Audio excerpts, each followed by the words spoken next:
नमस्कार. मी दिनेश कांजी. आपण बघताय न्यूज डंका. पुण्यात काल काँग्रेस नेते राहुल गांधी यांचा एक इव्हेंट झाला. या कार्यक्रमात राहुल गांधी मनुस्मृतीच्या विरोधात बोलले, राष्ट्रीय स्वयंसेवक संघाच्या विरोधात बोलले, पंतप्रधान नरेंद्र मोदी, योगी आदित्यनाथ यांच्या विरोधात बोलले. राहुल गांधी सतत प्रयत्न करत असतात स्वतःला एक निर्भीड व्यक्तिमत्व म्हणून लोकांच्या समोर प्रस्तुत करण्याचा, परंतु त्यांचा निर्भीडपणा हिंदू विरोधापुरता मर्यादित असतो. ते मनुस्मृतीच्या विरोधात बोलतात, परंतु ते बायबल किंवा कुराणाच्या विरोधात कधी बोलले आहेत तुम्ही ऐकलं नसेल. बायबल आणि कुराणामध्ये महिला अत्याचाराची खंडीभर उदाहरणं आहेत. ते राष्ट्रीय स्वयंसेवक संघाच्या विरोधात बोलतात, परंतु ते पॉप्युलर फ्रंट ऑफ इंडिया किंवा जमाते इस्लामी किंवा मुस्लिम लीग या संघटनांच्या विरोधात कधी बोलले तुम्ही ऐकलं नसेल. कारण मुळात हा जो परिवार आहे तो हिंदू विरोधी परिवार आहे. सोनिया मायनो यांचा जो परिवार आहे तो परिवार मुळात हिंदू नाही. तो हिंदूंचा सतत विरोध करत असतो, हिंदू संघटनांचा विरोध करत असतो आणि हिंदू धर्माच्या प्रतीकांचा सतत विरोध करत असतो. पुण्यामध्ये सुद्धा हेच घडलं. दुर्दैवाने हजारो हिंदू तरुणींच्या समोर राहुल गांधी यांचा IQ आपल्याला ठाऊक आहे, त्यांची प्रतिभा आपल्याला ठाऊक आहे. ते इतके प्रतिभावान आहेत की छात्रों की गुंज या कार्यक्रमामध्ये पुणे म्हणजे प्रेम हे 3 शब्दांचं वाक्य सुद्धा बोलण्याआधी त्यांना प्रॉम्प्टर लागला. इव्हेंट मॅनेजरने त्यांच्या कानात हे वाक्य सांगितलं आणि त्याच्यानंतर राहुल गांधी हे वाक्य बोलू शकले. त्यांना स्क्रिप्ट लागते, त्यांना प्रॉम्प्टर लागतो. छात्रों की गुंज हा पुण्यातला कार्यक्रम महिला स्पेशल होत्या आणि या कार्यक्रमामध्ये राहुल गांधी महिला मुक्तीबद्दल भरभरून बोलले. राहुल गांधी यांच्या कार्यक्रमामध्ये अलीकडे एक ट्रेंड दिसतो. मंचावर काही लोकांना बोलवलं जातं, त्यांना बोलतं केलं जातं. राहुल गांधी त्यांच्याशी संवाद साधताना दिसतात. अर्थात हे सगळं उपस्थितांना दाखवण्यासाठी कुणाला बोलवायचं हे ठरलेलं असतं, त्यांनी काय बोलायचं हे सुद्धा ठरलेलं असतं. राहुल गांधी यांच्या मंचावर एक हिंदू तरुणी आली. ती असं म्हणते की आम्हाला बाहेर जाताना सुद्धा स्कार्फ घालावा लागतो. राहुल गांधी त्या तरुणीला विचारतात, तुला तुझे पालक असं करायला सांगतात का? त्या मंचावर एक हिजाबदारी तरुणी सुद्धा असते. राहुल गांधी तिला विचारत नाहीत की तुला हिजाब घालायला तुझे पालक सांगतात का? हा दुटप्पीपणा आहे. राहुल गांधी हा दुटप्पीपणा नियमितपणे करत असतात. हिंदू तरुणांना ते सांगतायत की पिंजरे तोडा. पिंजरे कसले आहेत? हे पिंजरे आहेत संस्कारांचे. कारण राहुल गांधी यांना व्यवस्थित ठाऊक आहे, जोपर्यंत हिंदू तरुणी संस्कारांचे पिंजरे तोडत नाहीत तोपर्यंत हिंदू समाज पूर्णपणे बर्बाद होणार नाहीये. सोनिया गांधी उर्फ सोनिया मायनो या जन्माने इटालियन आहेत. कॅथोलिक परिवारामध्ये त्यांचा जन्म झाला आणि त्या कट्टर कॅथोलिक आहेत. त्यांचे वडील स्टेफनो मायनो हे सुद्धा कट्टर कॅथोलिक होते. मुसोलिनीचे भक्त होते. दुसऱ्या महायुद्धामध्ये नाझींच्या बाजूने लढले होते. सोनिया गांधी यांची मानसिकता आज सुद्धा तीच आहे. संसदेमध्ये ट्रिपल तलाक प्रकरणी मुस्लिम महिलांना दिलासा देण्यासाठी मोदी सरकारने एक विधेयक आणलं होतं, आपल्याला आठवत असेल. काँग्रेसने या विधेयकाचं तर समर्थन केलं, परंतु या विधेयकामध्ये एक तरतूद होती. जे पुरुष महिलांना ट्रिपल तलाक देतील, म्हणजे मुस्लिम महिलांना ट्रिपल तलाक देतील, त्यांच्यासाठी 3 वर्षाच्या शिक्षेचं प्रावधान होतं. काँग्रेसने या तरतुदीचा कडाडून विरोध केला. ही आहे काँग्रेसची स्त्री मुक्तीवाली मानसिकता. राहुल गांधी सतत मनुस्मृतीबद्दल बोलत असतात. त्यांचा पक्ष सतत मनुस्मृतीबद्दल बोलत असतो. खरं तर राहुल गांधी यांच्या मातोश्री कट्टर कॅथोलिक ख्रिश्चन आहेत. त्यांना बायबलबद्दल माहिती असली पाहिजे, त्यांना जुन्या कराराबद्दल माहिती असली पाहिजे. बायबल म्हणजे पुरुषसत्ताक पद्धतीचा उदो असा आक्षेप घेत एलिझाबेथ कॅडी स्टॅन्टन या लेखिकेने 1875 मध्ये द वुमन्स बायबल हे पुस्तक लिहिलं आणि त्या पुस्तकामध्ये त्यांनी असं म्हटलं होतं की बायबलमध्ये स्त्री विरोधी जी वचनं दिलेली आहेत ती वचनं परमेश्वराने दिलेली नसून ती पुरुषांनीच त्या बायबलमध्ये घुसडलेली आहेत आणि त्यांचं असं म्हणणं आहे की पुरुषसत्ताक पद्धती कायम राहावी म्हणून ही वचनं बायबलमध्ये टाकण्यात आलेली आहेत. 1487 मध्ये एका ख्रिस्ती धर्मगुरूने मॅलियस मलिफिकारम हे लॅटिनमध्ये पुस्तक लिहिलं. इंग्रजीमध्ये याचा अनुवाद झाला द हॅमर ऑफ विचेस. या पुस्तकामध्ये बायबलच्या काही वचनांचा आधार घेऊन या धर्मगुरूने एक सिद्धांत मांडला की महिला या जन्मजात पापी असतात, कमकुवत असतात आणि त्यामुळे त्या लवकर सैतानाच्या प्रभावामध्ये येतात.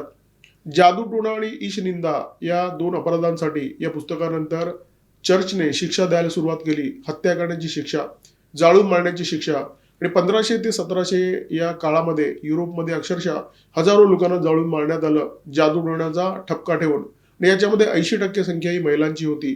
राहुल गांधी यांना बहुधा हा इतिहास माहिती नाहीये. या काळ्या इतिहासाला युरोपमध्ये विच हंटिंग किंवा द ग्रेट विच क्रेज म्हणून ओळखलं जातं. जर्मनी, फ्रान्स, स्वित्झर्लंड, स्कॉटलंड, अमेरिकेचा सेलम हा भाग, या भागामध्ये हा प्रकार खूप मोठ्या प्रमाणामध्ये झाला आणि या काळामध्ये 40 ते 60 हजार लोकांना जाळून मारण्यात आलं. फिलिस टिबल या लेखिकेचं 1978 मध्ये God and the renovation of man हे पुस्तक आलं आणि त्याच्यानंतर 1984 मध्ये टेक्स्ट ऑफ टेरर हे दुसरं पुस्तक आलं. या पुस्तकामध्ये जुन्या करारामध्ये महिलांवर जे अनन्वित अत्याचार झालेले आहेत त्या अत्याचारांना वाचा फोडण्यात आली. हगार ही अब्रामची दासी, अब्रामची पत्नी साराईला मूल होत नव्हतं, तिला वंध्यत्व होतं आणि त्याच्यामुळे मूल होण्यासाठी या इजिप्शियन दासीचा वापर करण्यात आला, हगारचा वापर करण्यात आला. आणि जेव्हा ती गरोदर झाली तेव्हा तिच्यावर अनन्वित अत्याचार करण्यात आले आणि तिला तिच्या मुलासह वाळवंटामध्ये सोडण्यात आलं. जुन्या करारातली ही कथा आहे. जुन्या करारामध्ये स्त्रीवर करण्यात आलेले हे अत्याचार तुम्हाला ठिकठिकाणी दिसतात आणि हे अत्याचार फक्त कमजोर स्त्रियांवर झालेले नाही आहेत, शक्तिशाली स्त्रियांवर झालेले आहेत, घरंदाज स्त्रियांवर झालेले आहेत. तामार ही इस्रायलची राजकन्या, राजा डेव्हिड याची मुलगी, तिच्यावर तिच्या सावत्र भावाने बलात्कार केला. बलात्कार करणाऱ्या भावाचं नाव अम्नोन. आता बलात्कार झालाय तामारवर, बलात्कारी कोण आहे? तिचा सावत्र भाऊ. शिक्षा कोणाला झाली पाहिजे होती? अम्नोनला शिक्षा झाली पाहिजे होती, परंतु ती शिक्षा दुर्दैवाने झाली तामारवर. तिला घरातून हाकलून देण्यात आलं आणि अत्यंत अपमानित करून तिला हाकलून देण्यात आलं आणि ज्याने बलात्कार केला त्याला कोणत्याही प्रकारे शिक्षा झाली नाही. अशी एक कथा आहे की एक पुजारी, त्याची एक उपपत्नी असते. उपपत्नी म्हणजे काय हे तुम्हाला ठाऊक असेल. तर तो तिला घरातून हाकलून देतो आणि काही काळानंतर त्याला उपारती होते. तो तिला घरी परत आणतो आणि त्यावेळी त्याच्या घरावर गुंडांचा हल्ला होतो. मोठ्या संख्येने गुंड असतात. तर आपला जीव वाचवण्यासाठी आपल्या उपपत्नीला हा जो व्यक्ती आहे, पुजारी आहे, तो त्या गुंडांच्या ताब्यात देतो. ते गुंड रात्रभर तिच्यावर बलात्कार करतात आणि सकाळी उठून जेव्हा हा बाहेर पडतो तेव्हा घराच्या दारात तिला त्या उपपत्नीचं प्रेत दिसतं, मृतदेह दिसतो. ख्रिस्ती कुलोत्पन्न राहुल गांधी सतत मनुस्मृतीचं नाव घेऊन हिंदूंना ठोकण्याचा प्रयत्न करत असतात. हिंदू प्रथा परंपरांचा उल्लेख करून हिंदूंचा विरोध करण्याचा प्रयत्न करत असतात. त्यांना खरं तर जुना करार माहीत असला पाहिजे, कारण त्यांच्या मातोश्री कट्टर कॅथोलिक आहेत, ख्रिस्ती आहेत. त्यामुळे जुन्या कराराबाबत त्यांना तपशिलात माहिती असणं अपेक्षित आहे. जुन्या करारामध्ये ही जी उदाहरणं आहेत, जी फिलिस टिबल यांनी त्यांच्या टेक्स्ट ऑफ एरर या पुस्तकामध्ये दिलेली आहेत, ही उदाहरणं त्यांना माहीत असली पाहिजेत. या उदाहरणांचा ते कधी उल्लेख करताना दिसत नाहीत, या मानसिकतेचा ते कधी निषेध करताना दिसत नाहीत. ते वारंवार घसरतात हिंदू धर्मावर, हिंदू प्रथा परंपरांवर. परंतु ख्रिस्ती आणि मुस्लिम प्रथा परंपरांबाबत ज्या घनघोर महिला विरोधी आहेत, राहुल गांधी कायम मूग गिळून बसलेले दिसतात, तोंडात तंबाखूची मळी भरून बसलेले दिसतात. राहुल गांधी स्त्रीमुक्तीचा शहाणपणा सांगतायत, परंतु त्यांची परिस्थिती दिव्याखाली अंधार अशा प्रकारे आहे. सोनिया गांधी यांचा परिवार कट्टर कॅथोलिक ख्रिस्ती आहे, त्याच्यामुळे त्यांच्या घरामध्ये पुरुष सत्ताक पद्धती आहे. राहुल गांधींना त्यांनी वारंवार प्रोजेक्ट केलं. आतापर्यंत राहुल गांधी यांना 100 वेळा प्रोजेक्ट केलं असेल. 100 वेळा त्यांचं प्रोजेक्शन फेल गेलं. हे लॉन्चिंग 100 वेळा फेल गेलेलं आहे. तरी सुद्धा राहुल गांधी यांच्यापेक्षा तुलनेने बऱ्या असलेल्या प्रियंका गांधी यांचा विचार कालपर्यंत सोनिया गांधी यांच्या परिवाराने केला नाही. आता प्रियंकांचा IQ आणि राहुल गांधी यांचा IQ याच्यामध्ये फार फरक नाही आहे. प्रियंका थोड्याशा बऱ्या आहेत, परंतु राहुल गांधी यांच्या तुलनेमध्ये निश्चितच त्यांचा प्रभाव जास्त आहे. लोक त्यांना जास्त पसंत करतात.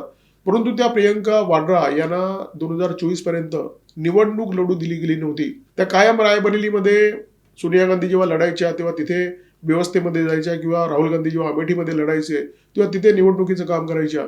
परंतु त्यांना निवडणूक लढवण्याची संधी केव्हा मिळाली? जेव्हा 2024 मध्ये राहुल गांधी 2 मतदारसंघातून लढले आणि वायनाड त्यांना रिकामा करावा लागला, कारण त्यांना रायबरेली कायम ठेवायचा होता त्यांच्याकडे. तिथून प्रियंका गांधी निवडणूक लढल्या आणि तिथून पहिल्यांदा 2024 मध्ये लोकसभेमध्ये दाखल झाल्या. सोनिया गांधींनी त्यांच्या मुलासाठी, त्यांच्या मुलीवर अन्याय केलेला आहे आणि ते राहुल गांधी पुण्यात येऊन आम्हाला शहाणपणे शिकवतात की हिंदू तरुणींना पिंजऱ्यातून मुक्त करा. राहुल गांधींची ही जी भूमिका आहे, मुस्लिमांचं ठेवावं झाकून आणि हिंदूंचं पाहावं वाकून, ती प्रत्येक गोष्टीमध्ये आपल्याला पाहायला मिळते. कर्नाटकमध्ये जेव्हा विधानसभेच्या निवडणुका झाल्या होत्या तेव्हा social democratic party of India, जी पॉप्युलर फ्रंट ऑफ इंडिया या बंदी घातलेल्या संघटनेची राजकीय शाखा आहे, त्या संघटनेने काँग्रेसला पाठिंबा दिला होता. परंतु राहुल गांधी त्याच्याबद्दल कधीही बोलत नाही. किंबहुना असा पाठिंबा राहुल गांधी कायम एन्जॉय करत असतात. केरळमध्ये राहुल गांधी यांच्या पक्षाची सत्ता आहे. मुस्लिम लीग सोबत केरळमध्ये राहुल गांधी सत्तेत बसलेले आहेत. जमाते इस्लामी आपल्याला ठाऊक आहे, मुस्लिमांची देशव्यापी संघटना, विदेशामध्ये सुद्धा या संघटनेचं जाळं आहे. परंतु या संघटनेबद्दल राहुल गांधी कधी चकार शब्द काढताना दिसत नाही, कारण त्यांना मुस्लिमांची एकगठ्ठा मतं हवी आहेत. राहुल गांधी बोलतात कोणाच्या विरोधात? राहुल गांधी बोलतात राष्ट्रीय स्वयंसेवक संघाच्या विरोधात. तो संघ जो हिंदूंचं संघटन करतो, तो संघ जो हिंदूंना शिकवतो जातीपातीच्या भिंती तोडा आणि एकजूट दाखवा, एकत्र व्हा. संघ शाखांच्या माध्यमातून हिंदूंना संघटित करणं हे संघाचं ध्येय आहे, हे संघाचं लक्ष आहे आणि त्यासाठी गेली 100 वर्ष संघ काम करतोय.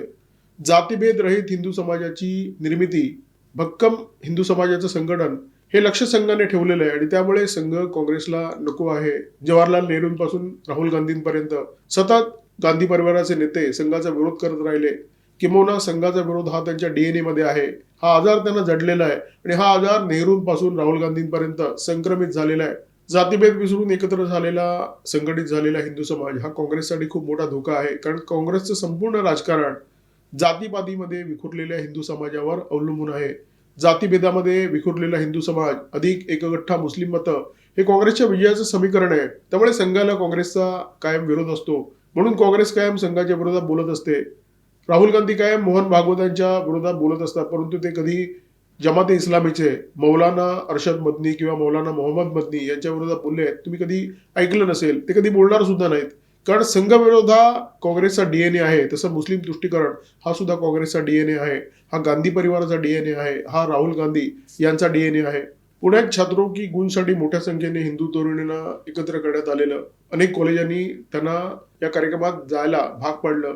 या तरुणींसमोर अशा प्रकारचं चित्र निर्माण करण्यात आलं की तुम्ही पिंजऱ्यामध्ये आहात आणि हा जो पिंजरा आहे तो हिंदुत्वाचा पिंजरा आहे.